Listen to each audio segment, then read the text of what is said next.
দেখো প্রিয় শিক্ষার্থী, এই প্রশ্নটা চট্টগ্রাম বোর্ড, তাই না? চট্টগ্রাম বোর্ডে এসে গেছে, চট্টগ্রাম বোর্ড 2019 এসে গেছে। ঠিক এরকম সি প্রোগ্রামটা দিয়ে দেখো এখানে ফর লেখা আছে, মানে ফর লুপ দিয়ে আছে। ফর লুপ দিয়ে আঁকার পর এখানে বলেছে কি দেখো, বলেছে প্রোগ্রামটির আউটপুট কোনটি, এই প্রোগ্রামটার আউটপুট কোনটি। খুব চমৎকার এবং খুব ইজি যদি বুঝতে পারো। দেখো এখানে কি শুরু হয়েছে, এই উপরে সামনে পরে কি লেখা আছে এটা বিষয় না, তোমার মনে রাখতে হবে এখানে, তোমার মনে রাখতে হবে এখানে দেখো এই ফল অবধি কি লেখা আছে। ফল অবধি প্রথমে এক্স এর মান কত, এক্স এর মান 5, আর এখানে এক্স প্লাস প্লাস, তাই তো, মানে কত করে বেড়েছে, প্রত্যেকবার 1 করে বেড়েছে। তাহলে দেখো এক্স এর মান যদি 5 হয় তাহলে এই 5 এর সাথে আবার 1 যোগ হবে, তাহলে কত হবে 6, 6 এর সাথে 1 যোগ 7, 7 এর সাথে 1 যোগ সমান সমান 8, আবার 8 এর সাথে 1 যোগ সমান সমান 9, আবার 9 এর সাথে 1 যোগ সমান সমান 10। এরকম তো হওয়ার কথা, তাই না? এখন দেখো এরকম তো হওয়ার কথা, যেহেতু এক্স প্লাস প্লাস আছে, কিন্তু এখানে তোমাদের কি বলেছি, বলেছে কি দেখো প্রিন্টে বলেছে যে ইফ এক্স সমান সমান, এটাকে বলা হয় রিলেশন প্রতীক। অনেক সময় ঠিক চিহ্ন আসে, রিলেশন প্রতীক কোনটি, যখন এই সমান সমান 6 হবে তখন এটা ব্রেক করবে। এখন দেখো তাহলে এটা ব্রেক করবে। এখন দেখো এক্স এর মান শুরু হয়েছে কোথা থেকে, 5 থেকে, এক্স এর মান শুরু হয়েছে 5 থেকে। এখন এটা ব্রেক করবে কোথায়, এক্স এর মান যখন সমান সমান 6 হবে তখন এটা ব্রেক করবে। তাই দেখুন 5 এর পরে 1 বাড়লে 6 হবে, 6 এর পরে কি হবে, এটা ব্রেক হয়ে যাবে। তো যদি ব্রেক হয়ে যায় 6 কে প্রদর্শন করবে, করবে না, তারপর প্রদর্শন করবে কোথায়, শুধু এই 5 এ প্রদর্শন করবে। তো এটার উত্তর কি হবে, শুধু বলতো, এটার উত্তর হবে শুধুমাত্র 5। বুঝতে পেরেছো যে স্যার এইখানে কারণ কি, দেখো কেন 5 হবে, শুরুই হয়েছে 5 থেকে, এক্স এর মান শুরুই হয়েছে 5 থেকে, আর এখানে 6 আসলে কি হয়েছে, 6 আসলেই ব্রেক হয়েছে।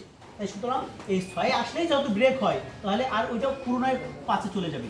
5 থেকে শুরু হয়েছে 6 শেষ হবে, কিন্তু 6 শেষ হলে 6 প্রদর্শন করবে না, এই কারণে শুধু 5। উত্তর হবে কি 5। দেখো এটা দিয়ে আমি আর কিছু বুঝাই, তাহলে তোমরা বুঝবা পরীক্ষা কিভাবে আসে। যদি এই ব্রেকটা না থেকে যদি কন্টিনিউ হতো, ধরো এই ব্রেকের পরিবর্তে যদি বলতো এই ব্রেকটা বাদ দিয়ে কন্টিনিউ যদি থাকে, কন্টিনিউ কন্টিনিউ যদি থাকে, তখন তুমি কি করবে, দেখো কন্টিনিউ যদি থাকে তাহলে এখানে কত পর্যন্ত বাড়তো, 5, 6, 7, 8, 9, 10। তাহলে কতবার হতো, 1 বার, 2 বার, 3 বার, 4 বার, 5 বার, 6 বার, কিন্তু 6 বার হবে না। কেন হবে না বলতো, 6 বার হবে না এই কারণে, এক্স এর মান যখন সমান সমান 6 তখন ওইটা ল্যাপস হয়ে যায়, তখন আর ওইটা প্রিন্ট করে না। ওই যে বললাম এটা রিলেশন প্রতীক, এই কারণে যখন 5 এর পরে 6 আসবে তখন আর ওইটা প্রিন্ট করবে না, তখন কি প্রিন্ট করবে, 5 এর পরে 7, 8, 9, 10। তাহলে কয়বার প্রিন্ট করবে, এই 4 বার আর এই 1 বার, 5 বার। আমি বুঝতে পারছি কি বলছি। দেখো যখন ব্রেক থাকবে তখন আর ওর নিচে নামবে না, ওই পর্যন্ত সীমাবদ্ধ। কিন্তু যখন এটা কন্টিনিউ থাকবে, আর এখানে যদি সমান সমান দেওয়া থাকে, যেখানে সমান সমান দেওয়া শুধু ওইটা প্রিন্ট করবে না, বাকিগুলো প্রিন্ট করবে। তাহলে 5 এর পরে 6 প্রিন্ট করবে না, যেহেতু 6 আছে, 7, 8, 9, 10 এটা প্রিন্ট করবে। আমি কি বলছি বুঝতে পেরেছো? এখানে প্রোগ্রাম শুরু হয়েছে 5 থেকে, খুব সহজে এটা। এখন দেখো এটা যদি এরকম থাকতো যে এই 5-এর এখানে যদি এখানে ওই 5-এর পরিবর্তে 1 থাকতো, 1, আর এখানে x এর পরিবর্তে যদি থাকতো আইসিটি, তাহলে দেখো যে আইসিটি লেখাটি কতবার প্রদর্শন করবে, আইসিটি লেখাটি কতবার প্রদর্শন করবে।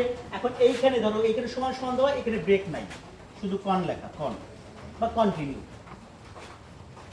কতবার প্রদর্শন করবে, এইখানে প্রথম একবার প্রদর্শন করবে। দেখো প্রথম একবার, 1, 2, 3, 4, 5, 6, 7, 8, 9, 10, এই 10 বার, ঠিক আছে।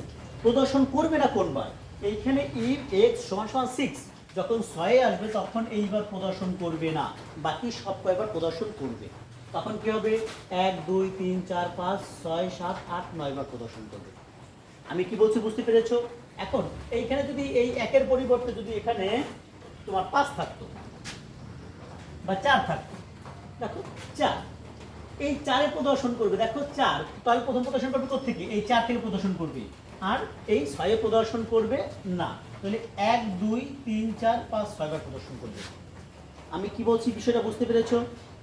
এখন ঠিক এটাকেই যদি বলতে এই ধারাটির আউটপুট কত হবে, তখন এই 4 5 6 বাদ দিয়ে 7 8 9 10 যোগ করলে যা হবে সেটা হবে এর আউটপুট।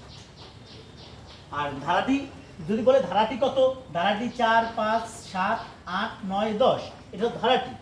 ধারাটি প্রদর্শন করবে কয়বার? একবার, দুইবার, তিনবার, চারবার, পাঁচবার, 6 বার। আর ধারাটির আউটপুট কত হবে এইগুলো যোগ করে দেবা, তাহলে হয়ে যাবে। আমি কি বলছি বুঝতে পেরেছো? পরীক্ষায় আসলে এই ব্রেক আর এই কন্টিনিউ এটা মাঝে মাঝে দিয়ে দেয়, প্রায়ই দিয়ে দেয়, তোমরা কিন্তু ভুল করতে পারবে না বা ভুল করিও না। আর শুধু এরকম রিলেশন প্রতীক দিয়েও দিয়ে দেয়। রিলেশন প্রতীকের মানে হলো যেটার উপর রিলেশন প্রতীক শুধু ওইটা প্রদর্শন করবে না, বাকিগুলো প্রদর্শন করবে। আমি কি বলছি বুঝতে পেরেছো? তাহলে যদি এটুকু বুঝতে পারো সি প্রোগ্রামিং এর যে টিক চিহ্নগুলো আসবে তাহলে আশা করি তোমরা পারবে। সাধারণত এরকম ভাবেই টিক চিহ্নগুলো আসে। আমি কি বলছি বুঝতে পেরেছো? সবাইকে ধন্যবাদ।